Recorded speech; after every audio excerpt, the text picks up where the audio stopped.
Windows has created some of the greatest operating systems ever made, and some of the worst disasters ever installed on a computer. One version became so legendary people refused to upgrade for over a decade. Another was so unstable it earned the nickname Mistake Edition. And one nearly caused a revolt because Microsoft removed a single button. Today we're going through every major Windows release, from 1985 to Windows 11, and seeing how Microsoft kept reinventing and sometimes sabotaging itself. Before Windows, computers ran on MS-DOS. That meant if you wanted to open a program, you had to type commands manually. No clicking, no icons, just text commands typed perfectly or nothing would happen. So, in 1985, Microsoft released Windows 1.0, a graphical shell that ran on top of MS-DOS.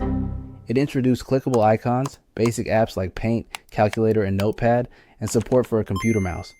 But Windows couldn't overlap. They were locked side by side, almost like digital tiles. There were no minimize or maximize buttons. And at the time, many users didn't even own a mouse yet. Windows 1.0 wasn't revolutionary. It was Microsoft signaling where computing was headed. In 1987, Windows 2.0 arrived and fixed one major limitation. Windows could finally overlap. That sounds small now, but it changed multitasking forever. It also coincided with the rise of Microsoft Word and Excel, making Windows far more useful in offices. Businesses began taking PCs more seriously. But then came the drama. Apple sued Microsoft, claiming the overlapping window design copied the Macintosh interface. After years in court, Microsoft ultimately won, largely due to earlier licensing agreements between the two companies. That legal battle quietly shaped the entire future of desktop design. Then came Windows 3.0 in 1990, and this is where Windows became serious. It introduced 256 color graphics, improved memory management, and better performance on Intel 386 processors. For the first time, Windows sold in the millions. Windows 3.1 followed in 1992, adding drag and drop functionality, and better fonts through TrueType, and improved stability. This was the moment personal computers moved from offices into homes in large numbers. Windows wasn't just a graphical experiment anymore. It was becoming the default interface for everyday computing. Then in 1995, Microsoft didn't just release an update. They rewrote how people used computers. Windows 95 introduced the Start menu, the Taskbar plug-and-play hardware support, and marked a major shift toward 32-bit computing. It even included Internet Explorer, bringing millions of users onto the internet for the first time. The launch was massive. Microsoft licensed Start Me Up by the Rolling Stones, and people lined up at midnight to buy it. That kind of excitement for an operating system is almost unimaginable today. Plug and play meant you could connect a device like a printer and Windows would detect it automatically. Before that, installing hardware often meant manually configuring drivers and hoping nothing broke. Windows 95 didn't just improve Windows, it defined the modern desktop. It also helped normalize the idea that a home computer should be connected to the world. Dial-up internet became a household sound. Email addresses became common. Families gathered around bulky CRT monitors, waiting for web pages to slowly load line by line. It was slow. It was noisy. It disconnected if someone picked up the phone. But for the first time, everyday users weren't just using software. They were accessing a global network. Windows 95 helped make that shift feel simple. Windows 98 refined that momentum. It improved USB support and helped popularize USB as a universal standard, stabilized Internet Explorer, and added dual monitor support. USB becoming mainstream simplified hardware dramatically, but Windows 98 still struggled with stability. During a live demo, plugging in a scanner caused the infamous blue screen of death in front of Bill Gates. That moment became legendary. Even as it improved hardware compatibility, Windows was still wrestling with reliability. Then in 2000 came Windows Millennium Edition, or Windows ME. It introduced features like System Restore and improved multimedia support, but it remained based on the aging Windows 9X architecture and quickly developed a reputation for instability. Frequent crashes, driver problems, and sluggish performance frustrated users. System Restore was supposed to save you from disaster, but sometimes it didn't. Windows ME became known as Mistake Edition, and that reputation stuck. It was a reminder that rapid iteration without stability can damage trust. In 2001, Microsoft didn't just fix things, they reset expectations. Windows XP unified the consumer and business lines under the more stable Windows NT architecture, making it dramatically more reliable than ME. It introduced the iconic Bliss wallpaper, a redesigned Start menu, built-in CD burning, and significantly improved hardware detection. But XP's real strength was stability. Businesses adopted it quickly, and when corporations standardize on something, it tends to stay.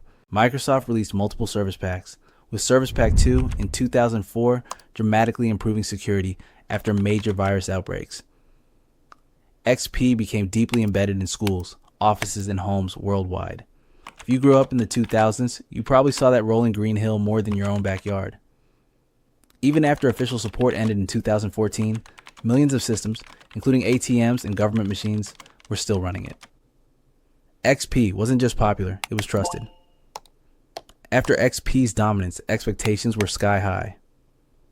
In 2007, Windows Vista arrived with ambitious goals.